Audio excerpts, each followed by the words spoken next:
गया, कहा हुजूर मैं अपनी बीवी से परेशान हूँ। बुजुर्गों ने कहा क्या चाहते हो? कहा हुजूर कोई तावीज कोई दुआ दे दीजिए ताकि ठीक हो जाए। कहा वो दुआ तावीज से ठीक नहीं होती। कहा फिर? कहा तुम मर्द हो या औरत हो? कहा मैं मर्द हूं। तो कहा मर्द होता ही इसलिए है कि उनकी तकलीफ पे सब्र किया करे। मर्द पैदा ही इसलिए हुआ है ताकि इनकी तकलीफ पे यह सब्र करे। औरतें खामोश रहें, खामोशी ही उनकी जीनत है। 1 करोड़ रुपए का सोना चांदी पहन लें, उतनी खूबसूरत नहीं लगेंगी जितनी खूबसूरत यह खामोशी में लगती है। अल्लाह तबारक व तआला हमारी माँ बहन बेटियों को सब्र करने, खामोश रहने और अदब सीखने की तौफीक अता फरमाए। आप लोग जितने यहाँ बैठे हुए हैं इसमें अक्सर लोग जवान हैं और बूढ़े लोग बहुत कम हैं। अभी 5 दिन पहले मैं मध्य प्रदेश के एक इजलास में गया था। वहाँ 95% लोग सिर्फ ज़ईफ थे और सब दाढ़ी वाले थे, सर पे टोपी वाले थे और सब नेक लोग थे। ये इलाके इलाके की बात है। झारखंड अब बेदार हो गया है। झारखंड के जंगलों में अब इंसान पैदा हो रहे हैं।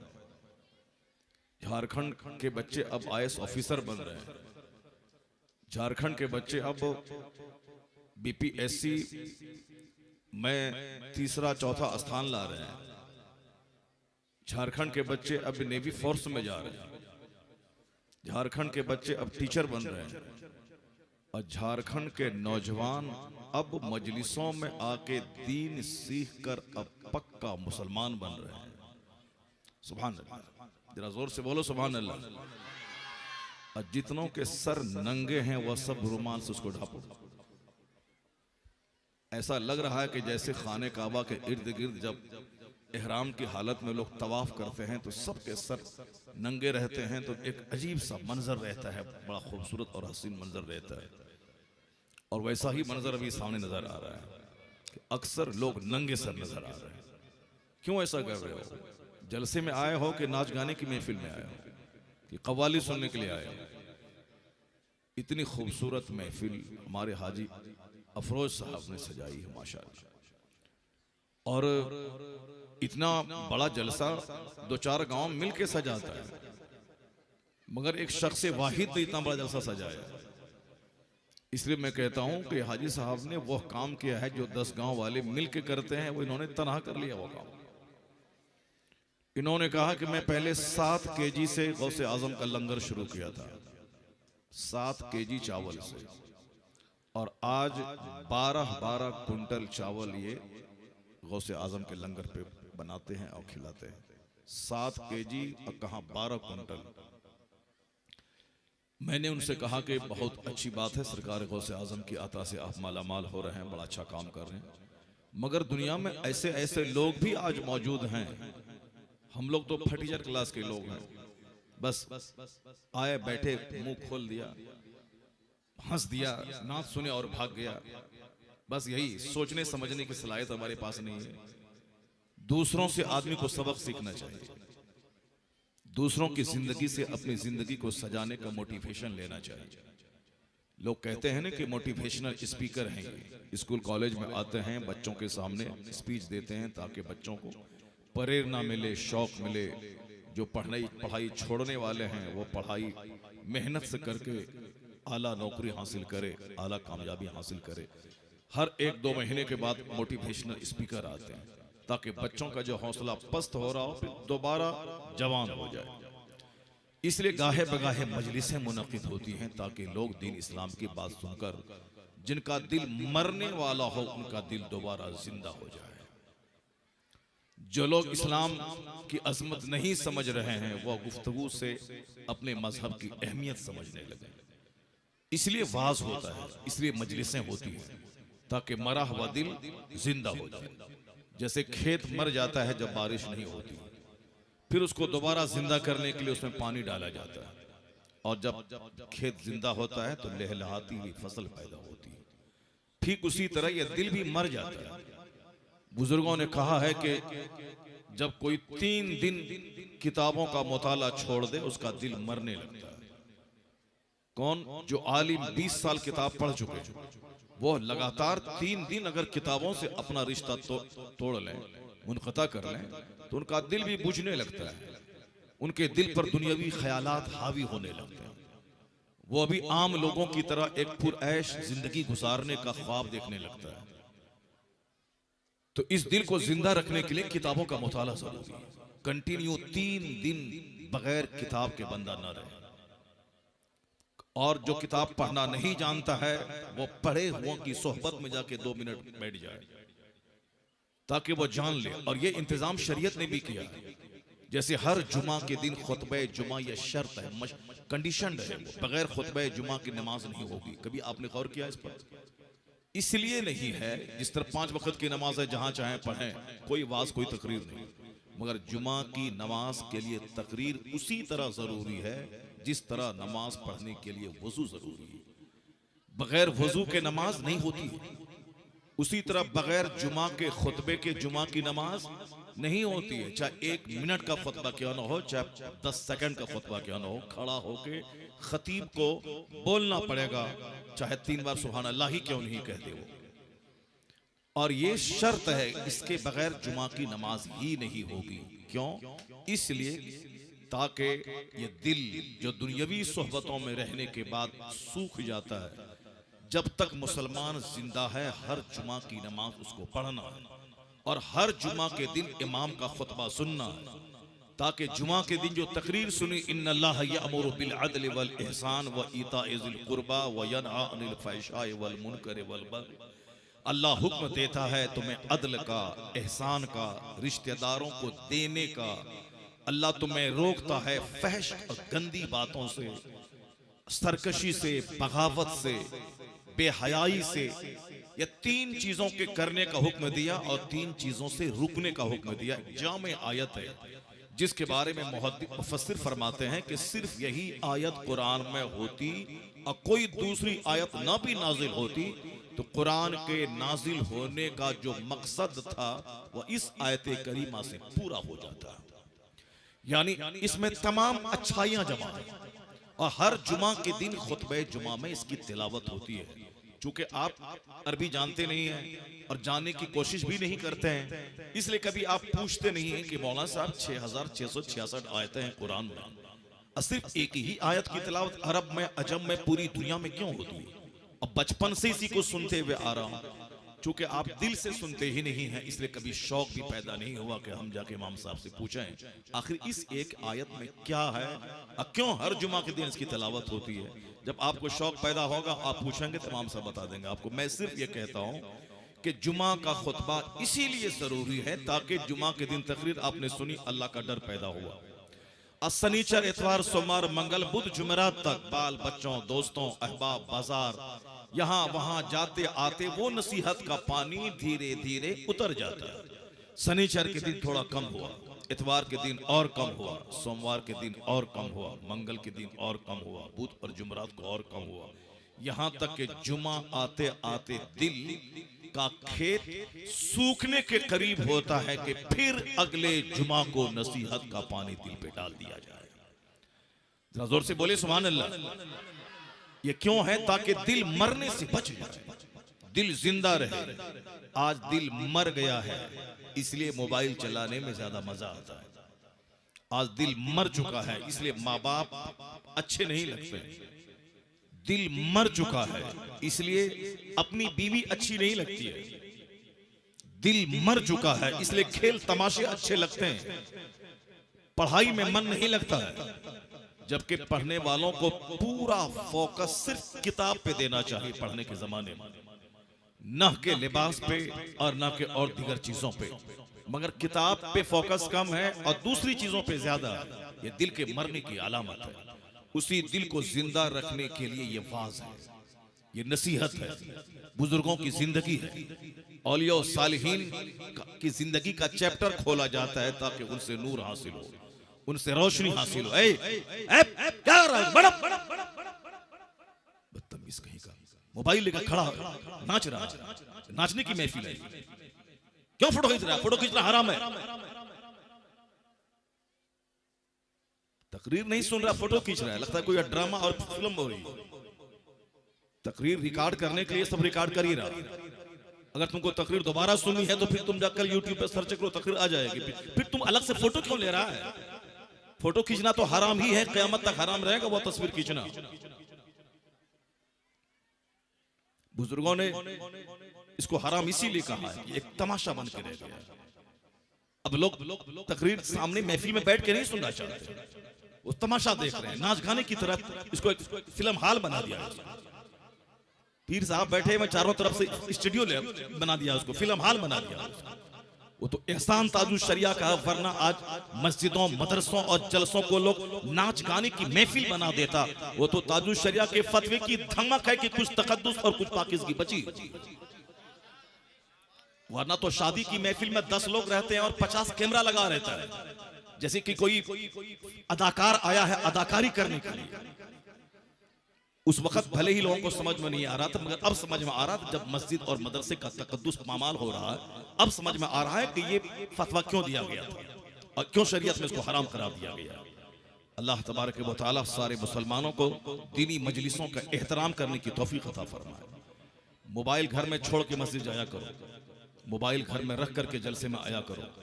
वरना मैं अक्सर कहता हूं कि ये मोबाइल आग से चार्ज होता है और आग की खसलत है जला के राख कर देना। ये मोबाइल का ज्यादा इस्तेमाल तुम्हें ज़िनाकार बना देगा। मोबाइल का कसरत से इस्तेमाल तेरी आंख की बीनाई छीन लेगा।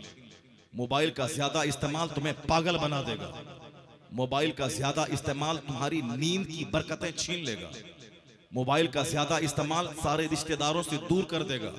मोबाइल का ज्यादा इस्तेमाल तेरी औलाद को तेरी औलाद रहने नहीं देगा। आज जो समाज से लाखों बच्चियां दूसरों के साथ भाग गईं, इसमें 90% इसी मोबाइल का हाथ है। कमरा बंद है, सब कुछ कमरे में हो रहा है इसी मोबाइल के जरिए। मोबाइल बहुत अच्छी चीज भी है, जिस तरह आग अच्छी चीज है, खाना बनाना है, उससे फैक्ट्री में सामान मैन्युफैक्चरिंग करनी है। आग के बगैर ना हवाई जहाज चलता है ना ट्रेन चलती है। मगर इस आग की खसलत है कि उस आग में जो उंगली डालेगा वो जल के राख हो जाएगा। तो आग को कंट्रोल में रखना चाहिए, ना कि अपने आप को आग के हवाले कर देना चाहिए। मोबाइल से फायदा हासिल करना चाहिए, ना कि अपनी जिंदगी मोबाइल के इस्तेमाल करके तबाह कर देना चाहिए। इसलिए मोबाइल का इस्तेमाल करने के लिए भी इल्म चाहिए। जिस तरह कुछ लोग गरीबी में काफिर हो जाते हैं और कुछ लोग मालदारी में काफिर हो जाते हैं।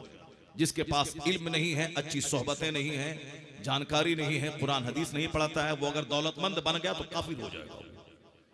इसलिए हुजूर की हदीस में आया है कि कुछ लोग हैं कि अमीर हैं तो मोमिन है, वो गरीब जहां बने के काफिर हो जाएंगे। और कुछ लोग अमीर हैं गरीब हैं कि मोमिन है, वो अमीर बने के काफिर हो जाएंगे। आप देख सकते हैं समाज में कुछ नाअहल होते हैं, जिसके पास दौलत बढ़ती जाती है तो उनका घमंड बढ़ जाता है, उनका गुरूर बढ़ जाता है, मौलाना लोगों का मजाक उड़ाता है। कोई शेख कामिल आ जाए तो कहता है ये ढोंगी और मक्कार आ गया, जिंदीक आ गया, और ये दौलत का नशा उसका है, दौलत की वजह से बोल रहा है। जलसा कराने को वो बुरा समझता है, मौलाना मौलवी बनने को बुरा समझता है, रोजा रखने को बोझ समझता है, ज़कात के कानून को एक टैक्स समझता है। वो गरीब था तो मदरसे से जुड़ा था, वो गरीब था आलिमों से जुड़ा था, वो गरीब था जलसे में मुसलमानों के बीच चटाई पर बैठ करके दीन सीखता था। गुर्बत में दीन सलामत था उसको, लेकिन जैसे ही पैसा हुआ जलसों से दूर, मदरसों से दूर, खानकाहों से दूर, आलिमों से दूर। अब आलिमों को गाली बकने लगा, काफिरों से दोस्ती बढ़ गई, फिल्म कल्चर से करीब हो गया, यहां तक के अल्लाह रसूल का इनकार कर बैठा। ये वही लोग हैं कि गरीब थे तो बेहतर था, मालदार बने के काफिर हो जाएंगे। हुजूर ने सच कहा।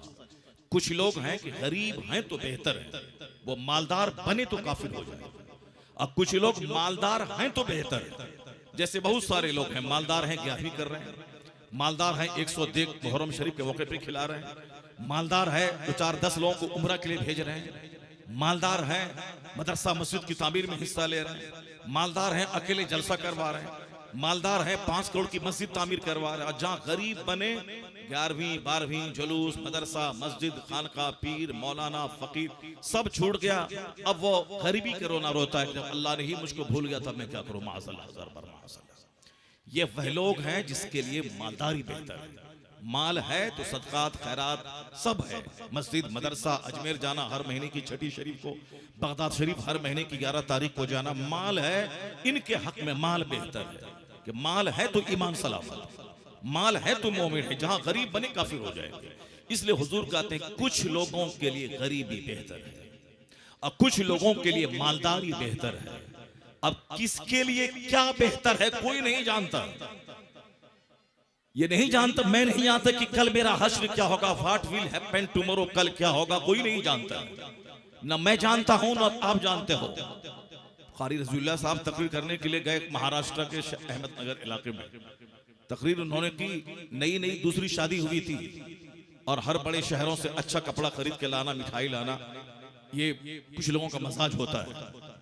अब एक तमन्ना नहीं होगी, नई नई शादी हुई है, पहली बीवी मर गई थी, दूसरी शादी उन्होंने की थी, मगर उन्हें क्या खबर थी कि मैं तोहफा लेके घर जाऊंगा या मेरी डेड बॉडी घर जाएगी या मेरी लाश घर जाएगी। वो खुद नहीं गए। खिताबत के खत्म होने के बाद उनकी रूह परवास कर गई स्टेज पर ही। स्टेज पर बेहोश हो गए, हॉस्पिटल गए, रास्ते में इंतकाल कर गए और फिर यहां से उनकी डेड बॉडी घर गई। कोई नहीं जानता कि कल क्या होगा, व्हाट विल हैपन टुमारो। कल आदमी गरीब रहेगा कि कल मरेगा, कि कल बीमार होगा, कल जलील होगा। ये सारे खतरात दुनिया में रहते हैं। अब दुनिया में जीने के लिए सलीके हयात सीखना होगा कि गरीब रहें तो कैसे जिए, मालदार रहें तो कैसे जिए, सेहतमंद रहें तो कैसे जिए, बीमार पड़े तो कैसे जिए, इज्जतदार रहें तो कैसे जिए, जलील रहें तो कैसे जिए, फकीर बने तो कैसे जिए, खौफ का माहौल हो तो कैसे जिए, अमन का माहौल हो तो कैसे जिए, जवान रहे तो कैसे जिए, बुढ़ापे में आए तो कैसे जिए। ये सलीके हयात किसी के पास मौजूद नहीं है। अगर दुनिया में किसी के पास मौजूद है वह तन्हा जात मोहम्मद अरबी की है, जो माँ की गोद से लेके कब्र की गोद तक सारा निज़ाम हयात अपने गुलामों को अता फरमाया। हाँ, तुम ही लगाओ नारा। तुम खुद नहीं समझता कि मैं नारा क्यों लगा रहा हूं। ये खुद नहीं समझता मैं नारा क्यों लगा रहा हूं। जो अक्लमंद लोग, पढ़े लिखे लोग हैं, वो उनको नारा लगाना चाहिए। अक्लमंद लोगों को आगे बैठना चाहिए। बैठे हमारे बच्चे सामने बैठे हुए हैं, यही है मेरे जलसों का मजाक कि बच्चे सामने बैठे रहें। उन लोगों की मजलिसों में आगे कुर्सी लगती है, आगे सहाफी बैठते हैं, आगे जर्नलिस्ट बैठते हैं, आगे स्कूल के टीचर बैठते हैं, आगे प्रोफेसर बैठते हैं, उसके बाद आम लोग बैठते हैं। और हमारे जलसे के मजाज ये है कि आगे हमारे बच्चे बैठते हैं, आगे हमारे वह लोग बैठते हैं जो नात शरीफ सुनने के बाद उछलते और कूदते हैं। ये हमारा जलसा है। हमारे जलसे में आधी रात तक 12 बजे तक नातखानी होती है, जिसमें कव्वाली का मजा लिया जाता है। और फिर 12 बजे के बाद जब नींद की आगोश में मजमा चला जाता है, तब कुरान हदीस की बात सुनाने के लिए एक मौलवी को बुलाया जाता है। दूसरों के जलसे जब खत्म होने का टाइम होता है, उस वक्त हमारे जलसे में दीन की बात सुनाने के लिए किसी मौलवी को बैठाया जाता है, ताकि आधे लोग भाग जाएं और सुनने का मजाज ना रहे, लोग सोते रहें। इस तरह से कुरान हदीस की बात की तौहीन होती रहे, अपमान होता रहे, ताकि आने वाले वक्त में कोई अपने बच्चे को आलिम नहीं बनाए। वरना आलिम बनने का मतलब है कि कोई उनकी बात नहीं सुनेगा, और अगर गवैया बनने का मतलब है कि सारा मजमा उछल उछल कर पैसा भी देगा और दाद भी देगा सारा मजमा, तो अब सोचेगा कि आलिम बनने में 20 साल कौन दिमाग जलाएगा। हिंदी ही में नात शरीफ लिख करके उसकी नकल और प्रैक्टिस की जाए, चाहे उर्दू आए ना आए, ताकि नात पढ़े, पैसा भी मिलेगा, इज्जत भी मिलेगी, और आसपास 2-4 लुच्चे लफंगे भी चलेंगे। मौलाना का सुटकेस उठाने वाला कोई नहीं है, मौलाना को सलाम करने वाला कोई नहीं है। और जो उर्दू नहीं आती है, जिसको हिंदी में नात लिख के पढ़ता है गाने के तर्ज पे, उसके आगे पीछे 10 लुच्चे लफंगे रहते हैं, उसका हाथ चूमते, उसका सुटकेस उठाते हैं, उसको स्टेशन तक छोड़ने जाते हैं और लेने के लिए उनको जाते हैं। अब ये बताएं कि अब उन लोग गवैया न बनेगा तो क्या बनेगा? आलिम बनेंगे लोग? दीन सिखाने वाला बनेंगे? कोई नहीं बनेंगे। दीन तो उस वक्त लोग सिखाते थे जब हिंदुस्तान का बादशाह औरंगजेब जामा मस्जिद दिल्ली से नमाज पढ़ने के बाद जब निकलते थे, पूरे हिंदुस्तान का बाताज बादशाह जो 50 साल 6 महीने से ज्यादा हिंदुस्तान पे अकेले शासन किया है। आज तक हिंदुस्तान की तारीख में इतने तवील अरसे तक हुकूमत करने वाला कोई दूसरा शासक नहीं आया जो दूध का दूध पानी का पानी फैसला करके पूरे भारत वर्ष को सजाया हो, संवारा हो, इसके खजाने का सही इस्तेमाल किया हो। यहाँ तक कि बादशाह दिल्ली के इंतकाल के बाद उन्होंने जो वसीयत की थी, वो वसीयत में ये दर्ज था कि हिंदुस्तान के खजाने का पैसा मेरे कफन और मेरी कब्र की खुदाई में इस्तेमाल न किया जाए। उतना बड़ा शासक जब जामा मस्जिद दिल्ली से बाहर निकलता था और मुल्ला अहमद जीवन रहमतुल्लाह अलैह जो उनके उस्ताद थे, उनकी चप्पल वो सीधी करते थे तो सारा हिंदुस्तान तमन्ना करता था कि काश मेरा बेटा आलिम हो, जो इज्जत इन्हें मिली है वो इज्जत मेरे बेटे को हासिल हो जाती है। जब आलिमों को सम्मान दिया जाता है, जब आलिमों की गुफ्तगू सुनी जाती है, जब आलिमों को इज्जत दी जाती है, तब लोग अपने बच्चों को आलिम बनाते हैं। और जब आलिम अपमानित किए जाते हैं और जब आलिम प्रताड़ित किए जाते हैं, जब आलिम को मस्जिदों से निकालने की धमकियां दी जाती है, जब आलिमों की बात कोई नहीं सुनता और आलिम से कहा जाता है कि आपकी वजह से जलसा मेरा फलाप हो गया, और जलसे वाले भी गवैयों के आगे पीछे करते हैं और चाहते हैं कि मौलाना को 2000 पे ही देके काम चला ले। अब वो अगर 80,000 मांग ले तो 80,000 देने के बाद, पहले ही एडवांस देने के बाद, फिर उनको एक दिन में 10 बार फोन करना है ताकि वो फेल ना हो आए। और मौलाना को फोन तक नहीं करता है, वो आए तो ठीक है, नहीं आए तो कोई जलसा मेरा फर्क नहीं पड़ने वाला। जहां ऐसी बेहिसी हो, इस कदर उलमाए दीन की बेइज्जती हो, कोई बच्चा कोई बाप अपने बेटों को आलिम नहीं बनाएगा। इसलिए इसको गिरह बांध के रख लें कि इज्जत से दुनिया में जीने के लिए इल्म जरूरी है, और इल्म दुनिया से ज्यादा इल्म दीन जरूरी है। इल्म दीन सलामत है तो दुनिया में इंसान मिलेंगे, और अगर मदरसा जिस दिन उजड़ गया, ये जलसा उजड़ गया, हराम हलाल समझाने वाला कोई नहीं रहा, तो दुनिया कुत्तों से भर जाएगी, दुनिया सुअरों से भर जाएगी, दुनिया जानवरों से भर जाएगी। कैसा होगा वो दिन जो हदीस का मफहूम है कि एक वक्त ऐसा आएगा, आम तौर पर खुले बंदों शराब पी जाएगी, यानी पानी से ज्यादा लोग शराब पिएंगे। ये बता दें कि आदमी पानी से ज्यादा शराब पिएगा नहीं, जब वो जानवर हो जाएगा तब वो शराब पानी से ज्यादा इस्तेमाल करेगा। और हदीस में आया है कि कयामत जब करीब आएगी, यज़हरु ज़िना, ज़िना ज़ाहिर हो जाएगा। लोगों को अपनी बीवी में कोई दिलचस्पी नहीं रह जाएगी, लोगों को इकलामबाजी में दिलचस्पी होगी, यानी औरतें से सोहबत करेंगी जिस तरह हॉस्टल में हो रहा है, मर्द से इकलामबाजी करेंगे जिस तरह आमतौर पर हॉस्टल और दीगर माहौल में हो रहा है। औरतों के लिए अल्लाह ने मर्द को बनाया, मर्दों के लिए अल्लाह ने औरत को बनाया, ताकि यह दोनों लीगल वे में शादी करके समाज को गवाह बना करके कि हम दोनों निकाह करके एक साथ रहने वाले हैं, ताकि यह दोनों एक दूसरे से फायदा हासिल करें। लेकिन जब शैतान हावी होगा तो आदमी शादी को बोझ समझेगा। शादी के लिए टका चाहिए 2 करोड़ रुपए, लड़का हो उसको नौकरी चाहिए तब शादी होगी, चाहे हर महीने तवाइफ के कोठे पे जाके मुंह काला करे वो सब चलेगा, मगर शादी करने के लिए कार्ड छपाने के लिए 1 लाख रुपए चाहिए, डेकोरेशन के लिए 10 लाख रुपए चाहिए, वलीमा के लिए 20 लाख रुपए चाहिए, लड़की को जेवर देने के लिए 40 लाख रुपए चाहिए, और जब तक ये पैसे ना हो उस वक्त तक शादी नहीं होगी। और चाहे हर महीने लड़का ज़िना करे, चाहे रोजाना लड़का बाथरूम में जाके मुश्तजनी करे, यानी हाथ से मनी निकाले, चूंकि ख्वाहिश को कहां ले जाएगा। इसलिए मुश्तजनी करने वालों की तादाद बढ़ गई क्योंकि शादी को मुश्किल बना दिया गया। इकलामबाजों की तादाद बढ़ गई क्योंकि शादी को मुश्किल बना दिया गया। तवाइफ के कोठे पे जाने वालों की तादाद बढ़ गई क्योंकि शादी को मुश्किल बना दिया गया। शादी बगैर कार्ड छपाई के नहीं होगी, शादी बगैर 10 करोड़ के नहीं होगी, शादी बगैर कपड़ा और जेवरात की रस्म की अदायगी के बगैर नहीं होगी। करा भी आंख बंद करके सोच लेते कि मैं बड़ा या मेरे मुस्तफा बड़ा। मुस्तफा इमामुल अंबिया वल मुरसलीन है, सारी कायनात के सरदार है, महबूबे परवरदिगार है। अगर वो चाहते तो अपनी बेटी फातिमा की शादी मैं जन्नत से खाना 1 लाख सहाबा के लिए ले आते। अगर चाहते तो हजरत अली को जन्नत से सोने का ताज ला के पहना देते। मगर कायनात के मालिक को मुख्तार मुस्तफा ने अपनी बेटी की शादी मस्जिद नबवी में 2-4-10 सहाबा के बीच में उसी पुराने लिबास में कर दिया, उस अली से जिस अली के पास रहने का अपना घर तक नहीं था। जिस अली को ज़ाहिरी तौर पर कोई मुलाजमत नहीं थी, जब शादी हुई मौला अली की फातिमा ज़हरा से, तो दूसरे किसी सहाबी ने एक घर मौला अली को हिबा के तौर पर दिया, ये घर मेरी तरफ से आपको गिफ्ट है। मुस्तफ़ा ने मौला अली को अपनी बेटी दे दी, जबकि ज़ाहिरी तौर पर कोई जरिए माश उनके पास नहीं था। अब मस्जिद नबवी में शादी कर दी। अब बगैर ऐलान के अगर ऐलान कर देते तो मक्का से सारे असहाब मदीना आ जाते, और मदीना के ही सारे असहाब जमा हो जाते तो मस्जिद नबवी भर जाती। लेकिन चंद लोगों की मौजूदगी में अपनी बेटी का निकाह मौला अली से कर दिया। क्यों?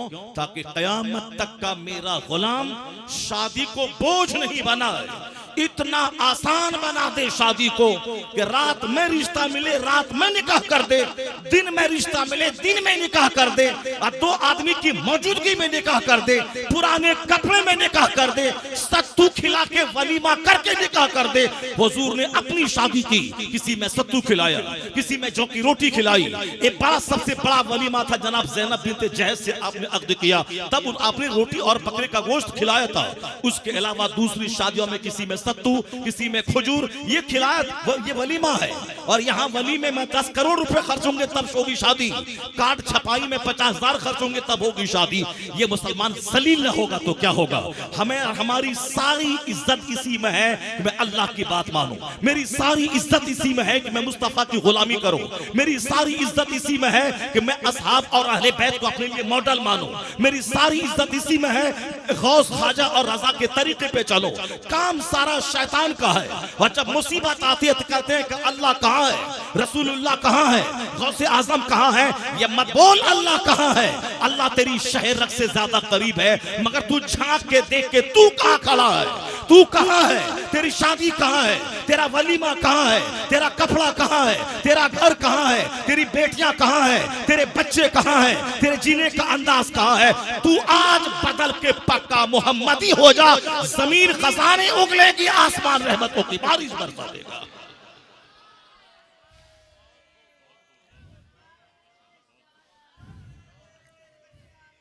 कि मोहम्मद से वफा तूने तो हम तेरे हैं, ये जहां चीज है क्या लौहो कलम सब तेरे लिए, मगर ये बता दे तू पक्का मोहम्मदी साबित कर दे। मैंने तो सिर्फ एक बात, एक शादी की रस्म को मैंने आपके सामने रखकर मैंने झंझोड़ने की कोशिश की कि हम कहाँ हैं, हुजूर ने मुझको कहाँ छोड़ा था। सरकार दो जहां ने खुद प्रैक्टिकल में किस तरह से शादी ब्याह किया जाए मेरे गुलाम करें, हुजूर ने खुद अपनी जिंदगी में अपनी बेटी की शादी करके बता दिया कि ऐसे जीना, ऐसे करना। और हमने किसको अपने मॉडल मान लिया, हमने किसकी नकल शुरू कर दी जिंदगी में। कभी तन्हाई में बैठ के आप नहीं सोचते, हम नहीं सोचते।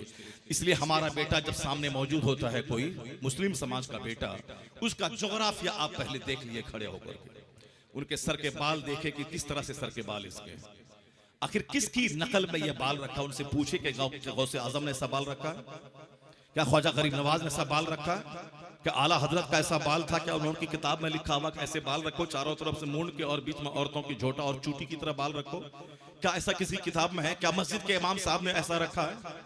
क्या तुम्हारे आलिम जो वाज करते हैं, समझाते हैं, क्या उनका बाल ऐसा? आखिर किसकी नकल तुम कर रहा है? मौलाना साहब की नकल कर रहा है, किसी ये साहब की नकल कर रहा है, हमारे साहब सूफी ज़हीर साहब की नकल कर रहा है, मस्जिद के इमाम साहब की नकल कर रहा है। किसकी नकल में तुमने ऐसा जोग्राफिया बना के रखा? जरा हमारे बच्चों को देखिए, पहले हम लोग चीखते चिल्लाते थे कि दाढ़ी रखिए, दाढ़ी रखना सुन्नत है, दाढ़ी रखने से कुव्वते मर्दान की बढ़ती है। जिसके सर के बाल उड़ जाएं, टकला हो जाए, 90% वो नामर्द हो जाता है, क्योंकि सर के बाल से कुव्वते मर्दानगी का गहरा रिश्ता रहता है। उसी तरह दाढ़ी के बाल से कुव्वते मर्दानगी का गहरा रिश्ता है। एक बहुत बड़े तबीब ने कहा था कि अगर 7 नस्ल तक लगातार दाढ़ी मूंडते रहें तो 8वीं नस्ल हिजड़ों की पैदा होगी। इसका गहरा रिश्ता कुव्वते मर्दानगी से है। यही वजह है कि अभी आपने सुना कि सरकार गौसे आजम ने 4 शादी की। गौसे आजम को 49 औलाद थी, 49 औलाद। हम लोग एक बीवी में आउट हो गए, हम लोग 2-4 बच्चे में आउट हो गए, या 49 औलाद। 2 बच्चे हैं, कहां से कैसे खिलाएं, कहां से खिलाएं। चेहरा सूखा रहता है, दिल उजड़ा उजड़ा सा रहता है, प्रेशर हाई मेरे पास, शुगर मेरे पास, हार्ट की बीमारी मेरे पास। साहब कौन कौन सी बीमारी नहीं तो सबसे बड़ी बीमारी गम और परेशानी मेरे पास। रोजी की तलाश में नमाज गई, रोजा गया, ज़कात गई, हज गया। हज फर्ज हुआ था 10-20 साल पहले, अब तक हज में ताखीर हो रही। चूंकि मकान बनाना, गाड़ी खरीदना, 5 बच्चे हैं, उसकी शादी ब्याह, घर मकान, बिजनेस, पढ़ाना लिखाना, डॉक्टर इंजीनियर बनाना, चाहे उनका बेटा पाजी हो, उनका बेटा बेनमाजी हो, चाहे डीएम बन जाए, पैसा कमा के मर जाए, चाहे सुभान रब्बियल आला कहना तक ना आता हो। सूरह